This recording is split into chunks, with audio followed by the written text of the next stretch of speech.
HLL life care ലിമിറ്റഡിന്റെ CMD സ്ഥാനം ഒഴിഞ്ഞ K Beji George IRTS railway മന്ത്രാലയത്തിൽ അഡീഷണൽ സെക്രട്ടറിയായി ചുമതലയേൽക്കുന്നതിന്റെ ഭാഗമായാണ് സ്ഥാനമൊഴിഞ്ഞത്. കോവിഡ് കാലത്ത് 35,668 കോടി രൂപയുടെ വിറ്റുവരവാണ് HLL നേടിയത്.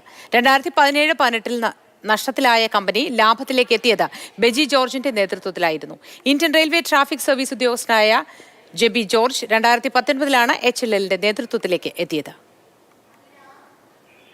കഴിഞ്ഞ 5 വർഷം നല്ല രീതിയിൽ കൊണ്ടുപോകാൻ സാധിച്ചു. അതുകൊണ്ട് ഇനിയുള്ള 1-2 വർഷത്തേക്കുള്ള കാര്യങ്ങളും ക്രമീകരിച്ചിട്ടാണ് പോകുന്നത്. പ്രൊക്യൂർമെൻറ്റും ഉള്ള ബിസിനസ്സും എല്ലാം ഇനിയുമുണ്ട്. ഇപ്പോൾ അടുത്ത 1-2 വർഷം കൂടെ HLL ഇങ്ങനെ തന്നെ കൊണ്ടുപോകാൻ സാധിക്കും. ഞാൻ പുഷ് ചെയ്തുകൊണ്ടിരുന്നത് പുതിയ ടെക്നോളജീസ് എങ്ങനെ യൂസ് ചെയ്യാൻ കഴിയുന്നു. ഇപ്പോൾ നമ്മൾ അതിനൊരു വലിയൊരു പുഷ് കൊടുത്തിട്ടുണ്ട്. കഴിഞ്ഞ 2-3 വർഷമായിട്ട് പ്രത്യേകിച്ചും പല ചെറിയ കമ്പനീസ് ആണെങ്കിലും പുതിയ ടെക്നോളജീസ് യൂസ് ചെയ്ത് പല ഇന്നോവേറ്റീവ് ആയിട്ടുള്ള സൊല്യൂഷൻസ് ഹെൽത്ത് കെയറിൽ കൊണ്ടുവരുന്നുണ്ട്.